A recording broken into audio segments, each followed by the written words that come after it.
नमस्कार दोस्तों, आपने मुकेश राजपूत जी की संघर्ष की कहानी के जो फर्स्ट पार्ट में है उसमें आपने देखा कि किस तरह से बहुत बड़े संघर्ष के बाद मुकेश राजपूत जी सीए बने। अब सेकंड पार्ट में हम देखते हैं कि कैसे मुकेश राजपूत जी ने अपने संघर्ष की कहानी पर बुक लिखी, उनकी फ्यूचर प्लानिंग क्या है, उन्हें कौन कौन से अवार्ड मिले हैं और अब वो इन दिनों किस तरह से कैरियर काउंसलिंग करके, बच्चों की काउंसलिंग करके उनको लगातार प्रेरित कर रहे हैं।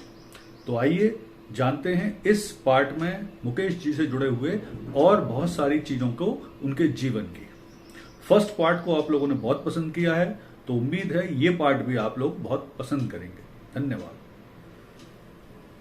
सीए का सपना बना तो लिया, सीए का लंबा सफर भी था। तो मुझे किसी ने बताया कि सीए का एक चैप्टर ऑफिस है एमपी नगर में। तो मैं दौड़ा एमपी नगर पहुंचा और मैंने कहा सर मेरे को एडमिशन दे दो। उन्होंने कहा अरे भाई 10वीं 12वीं मार्कशीट तो लेकर आओ। तब मुझे पता चला कि मैं 10वीं भी पास नहीं हूँ। अब सीए का एंट्रेंस, सीए मतलब एडमिशन लेने के लिए 10वीं का होना जरूरी है। अब जब मुझे पता चला कि 10वीं की परीक्षा पास करना जरूरी है तो मैं दौड़ा कई स्कूलों में भटका। मैं मॉडल स्कूल में गया, मैंने कहा सर मुझे 10वीं एडमिशन दीजिए। तो उन्होंने कहा 10वीं एडमिशन हम नहीं दे सकते क्योंकि आपके पास 8वीं की मार्कशीट नहीं है, तो 8वीं की मार्कशीट लेकर आओ। अब मैंने कहा 8वीं की मार्कशीट कहां से लाऊं। इस तरह मैं भटकते भटकते कई जगह थक हार गया और मुझे ऐसा लग रहा कि सच में मैं आगे की पढ़ाई जारी नहीं कर सकता और सीए का सपना एक सपना बन कर गया। तो ऐसे भटकते भटकते महात्मा गांधी स्कूल पहुंच गया जो कि बरखेड़ा पठानी के पास है। तो मैं वो बरखेड़ा पठानी स्कूल में पहुंचा। मैंने एक टीचर से रिक्वेस्ट करी कि सर मुझे 10वीं का फॉर्म भर दीजिए, मुझे पेपर देना है। तो उन्होंने कहा बेटा 8वीं की मार्कशीट। मैंने कहा सर मैं 5वीं तक ही पढ़ा हूं, उसके बाद मेरी सारी पढ़ाई छूट गई। तो उन्होंने कहा बिना 8वीं के आप 10वीं कैसे दे सकते हो। तो मैं काफी निराश हो गया और निराश होकर यकीन माने वापस जाने लगा।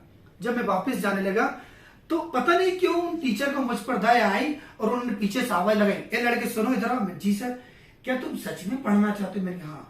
कहले देखो मध्य प्रदेश सरकार ने एक ऐसी व्यवस्था की है ऐसे बच्चों के लिए जिन्होंने अपनी पढ़ाई लिखाई छोड़ चुके हैं 5वीं के बाद, वो डायरेक्ट 10वीं की परीक्षा दे सकते हैं और उसका नाम है ओपन पत्राचार स्कूल। मैं मध्य प्रदेश सरकार का बहुत बहुत धन्यवाद देना चाहता हूं कि उन्होंने ये योजना निकाली उन बच्चों के लिए जिन्होंने किसी कारणवश अपनी पढ़ाई लिखाई छोड़ चुके। तो मैंने कहा हाँ सर मैं इसमें फॉर्म भरने को तैयार हूं। उन्होंने कहा कि इसमें तुम्हें एक फायदा और मिलेगा, आपको इसमें 4 चांस मिलेंगे, यानी 8 विषय को पास करने के लिए आप चाहो 2 विषय पहले निकाल लो, 2 बाद में निकाल लो, 2 बाद ऐसे करके निकाल सकते हो, इकट्ठा निकाल सकते हो। ये सुनकर मैं बहुत खुश हुआ कि चाहे कुछ भी हो जाए मैं 10वीं पास कर ही लूंगा। उसके बाद मैंने 10वीं का फॉर्म भरा। मुझे पहली बार सफलता मिली, कोई बात नहीं, मैं निराश नहीं हुआ, मैं बहुत पॉजिटिव था। मैं दूसरी बार मैंने एग्जाम दिया, उसमें 2 विषय निकाल लिए। तीसरी बार मैंने करीब 6 विषय निकाल लिए। अब बचे 2 विषय जिसे मैंने चौथी बार में यानी 10वीं पास कर ली। जब मैं 10वीं पास करके चैप्टर ऑफिस में पहुंचा उन्होंने कहा साहब आपको सीए में एडमिशन लेके 12वीं की मार्कशीट चाहिए। अब 12वीं की मार्कशीट चाहिए, साथ में कॉमर्स चाहिए और 50% मिनिमम कॉमर्स से होना चाहिए, अदर स्ट्रीम 60%। तो यहां से मेरा दूसरा स्ट्रगल जीवन का शुरू हो गया। जब सीए का सपना बना तो लिया लेकिन सपना बहुत बड़ा था। जैसे से मैंने 10वीं पास की, 10वीं पास करने के बाद चूंकि मैं 11वीं का एग्जाम नहीं दे पाया था कॉमर्स का, क्योंकि उस समय मैं लोडिंग और ड्राइविंग की नौकरी करता था, तो किसी तरह ड्रॉप मार के फिर मैं 12वीं का एग्जाम करने लगा। लेकिन तभी हम सबको याद अच्छी तरह की दंगा हो गया था और दंगा होने के कारण मुझे भोपाल छोड़कर अपने इटारसी जाना पड़ा क्योंकि मेरी पढ़ाई लिखाई सब छूट चुकी थी।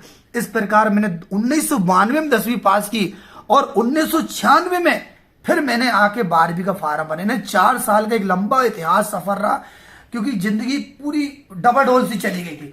फिर मैंने 1996 में आने के बाद मैंने 12वीं का फॉर्म भरा और जब मैंने 12वीं का फॉर्म भरा उसके बाद में फेल नहीं हुआ, उसके बाद 12वीं मैंने पास कर ली और फिर मैं सीए का अटेम्प्ट के एग्जाम देने पहुंचा। तो मुझे किसी ने बताया कि अगर सीए फाउंडेशन एग्जाम आप दोगे तो इसमें मैथ्स का सामना करना पड़ेगा। चूंकि मुझे मैथ्स आती नहीं थी, मुझे मैथ्स से बहुत डर लगता था, तभी मुझे किसी ने बताया कि आप एक काम करो बीकॉम फाइनल के बाद आओ, अगर आप फाइनल करने के बाद आओगे तो आपको फाउंडेशन नहीं देना पड़ेगा। तो मुझे यहाँ लगने लगा कि चलो कोई बात नहीं है। तो फिर मैंने इस बार फर्स्ट ईयर दिया, सेकेंड ईयर दिया, फाइनल दिया और फिर मैं सीए में आके कूदा। जब मैं सीए में आके कूदा तो मुझे अच्छी तरह याद है सन 2000 का वक्त था। 2000 मैंने बीकॉम फाइनल पास किया था नवंबर के महीने में और फिर 2001 में सीए का मैंने एडमिशन लिया जहां मैंने आर्टिकल से शुरू की और मैंने पहला एग्जाम नवंबर 2001 में दिया था उसके बाद जो मुझे असफलताएं मिली, नवंबर 1 में मुझे असफलता मिली, फिर उसके बाद 2002 में असफलताएं मिली, 2003 में मुझे असफलताएं मिली। लगातार मैं सीए के 6 एग्जाम लगातार में फेल होता गया, लेकिन मैं निराश नहीं हुआ, मैं थका नहीं, मैं बिल्कुल रुका नहीं, क्योंकि मुझे पता था कि मेरी मंजिल बहुत दूर है और मुझे बहुत जाना है। लेकिन जब 6वीं बार में फेल हुआ, तब मुझे अपने आप में शंका होने लगी, शायद मैं नहीं कर पाऊंगा। लेकिन किसी भी तरह जब मैं ये सोचा था कि कोई बात नहीं, मैं अपने एक टीचर से मिला था। उन टीचर ने मुझसे कहा था कि मुकेश, कई बार ऐसा होता है कि तुम्हारी सफलता तुम्हारे किनारे पर खड़ी होती है और हम भागने लगते हैं। तुम एक काम करो, एक प्रयास और करके देखो, शायद तुम्हें सफलता मिल जाए। तो मुझे अच्छी तरह मालूम, मेरे टीचर साथे सान्याल, DK सान्याल, उन्होंने मुझे मोटिवेट किया था। टीचर हमेशा ही मोटिवेट करते हैं, उन्होंने मुझे मोटिवेट किया कि नहीं, एक बार और देकर देख लो, हो सकता है तुम्हें सफलता मिल जाए। उसके बाद मैंने 7वीं बार फिर एग्जाम दिया और मुझे एक बार सीए में सफलता मिली। जब सफलता मिली तब मुझे ये पता चल गया, अच्छा एग्जाम ऐसे पास होते हैं। उसके बाद मैंने लगातार सफलता का चक्र जारी रखा और 2010 में आके 10 साल का मेरा सफर रहा सीए बनने का। लेकिन मैं थका नहीं, रुका नहीं और मैंने अपनी विजय को हासिल किया। आज मैं इस मुकाम पर पहुंचकर मुझे बहुत खुशी होती है, क्योंकि जो मैंने चाहा वो मुझे मिला। Thank you very much. शिक्षा को बहुत बहुत धन्यवाद, उस महान शिक्षा को बहुत बहुत धन्यवाद।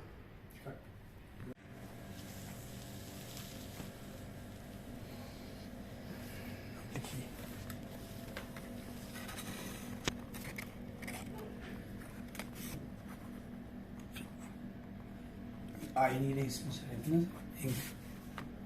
कोई नहीं। संघर्ष तो बहुत ज्यादा रहा, लेकिन मुझे अच्छी तरह याद है 2012 की बात है, अक्टूबर का महीना था। मैं अपना टैक्स ऑडिट का काम कर रहा था, तभी लाइट चली गई। जब लाइट चली गई तो मेरे क्लाइंट है मसाले वाले, चूंकि बहुत कम बार आती हैं, तो वो ऑफिस से जाने लगे। तो मैंने कहा सर जाइए वहीं 2 मिनट रुकिए, हो सकता है लाइट आ जाए। तो मैंने सोचा वो बोर ना हो जाए, इसलिए मैंने अपनी जिंदगी कुछ हिस्से की कहानी सुनाई। मैंने कहा सर आपको याद है आपका माल जाता है इटारसी में चावल लाइन में? कहला हाँ शरद अग्रवाल जी के यहाँ। हाँ, मैंने सर उनके यहाँ चौकीदारी काम की इटारसी का, क्योंकि जब मैं भोपाल से दंगे के दौरान घर वापस गया था तो मुझे इटारसी में नौकरी का काम करना पड़ा। तो चावल लाइन में जब मैं चौकीदारी काम करता था, तो एक दिन मुझे चोरों ने पकड़ लिया। जब चोरों ने पकड़ लिया तो वो चोर बहुत बड़े थे और उन्होंने मुझे मारा पीटा। जब वो थाने की तरफ मुझे ले जाने लगे, तो थानेदार के पास जब मुझे इटारसी थाने पहुंचाया, तो वो थानेदार मुझे देख के समझ गए, नहीं आपने चोरी नहीं की है, आप बहुत अच्छे लड़के लगते हो, आप ये बताओ कि आपने वो जो 2 चोर थे वो कहाँ गए? मैंने कहा साहब मैंने चोरी नहीं की, वो दोनों चोर है ना भाग गए। तो इस प्रकार भीड़ का विश्वास जो था उन्हें टीआई साहब ने किया नहीं, और टीआई साहब ने मुझे जाने दिया। जब ये कहानी मैंने उनको सुनाई तो उनकी आंखों में आंसू आ गए और उन्होंने कहा कि मुकेश तुम्हारे जीवन की इतनी इंस्पिरेशनल कहानी थी, हम तो अपने बच्चों को इतने सुविधाएं देते हैं, हम बस स्टैंड तक छोड़ने जाते हैं, बस स्टॉप से लेने जाते हैं, उनका किताब खरीद के देते हैं, हर सुविधाएं देते हैं, उसके बाद ही वो सफल नहीं हो पाए। तुम्हारे पास तो रिसोर्सेज भी नहीं थे, फिर भी तुम सफल बने। लेकिन तुम इस सफलता को अपने अंदर मत रखो, इस कहानी को बाहर निकालो, क्योंकि बहुत से बच्चे हैं जो जानना चाहते हैं जीवन में आप सफल कैसे हुए। अगर आप सच में आप कहानी देना चाहते हैं और वो आगे बढ़ना चाहते हैं, ऐसी कहानी आप बाहर निकालो। तो मैंने उनकी बातों को बड़े ध्यान से रखा और ध्यान रखने के बाद मैंने किताब लिखना शुरू किया। करीब 3.5 साल मुझे लगे इस किताब को लिखने के। जब किताब लिखा गई तो बारी आई इसको पब्लिश करने के लिए। तो मैंने कई जगह मिलने गया, कई पब्लिशरों के पास गया, तो किसी ने बोला हम पढ़ के देखेंगे, कोई 6 महीने का टाइम बोल रहा था, कोई साल भर का टाइम बोल रहा था। लेकिन मैं चाह रहा था कि जल्दी से जल्दी किताब स्टूडेंट तक पहुंचे। तो इसी क्रम में एक दिन मैं इंदिरा पब्लिशिंग हाउस का मैंने नाम देखा अपना मीडिया पे, और फिर मैं वहां जाके पहुंच गया। तो वहां मनीष गुप्ता जी से मेरी मुलाकात हुई और मैंने उस समय स्पाइरल बाइंडिंग की हुई थी। तो मैंने कहा सर ये मैंने कुछ कहानी लिखी है, अगर आपको ठीक लगे तो मैं इसे पब्लिकेशन से पब्लिश कराना चाहता हूँ। तो उन्होंने कहा हाँ क्यों नहीं। उसके बाद उन्होंने किताब को रख ली और कहा कि हम आपको करीब 2 महीने बाद रिप्लाई देंगे। तो मैंने कहा ठीक है सर कोई बात नहीं। लेकिन सर का रिप्लाई 10 दिन बाद आ गया। उनकी एडिटोरियल टीम ने कहा कि अरे ये तो वाकई में बहुत इंस्पिरेशनल स्टोरी है और इसको पब्लिश होना जरूरी है। उसके बाद ये किताब लॉन्च हुई। जब ये किताब लॉन्च हुई तो मेरा सपना था कि ये किताब, चूंकि देखिए कोई भी कलाकृति होती है उसके कला के प्रॉपर मुकाम पर पहुंचे जरूरी है।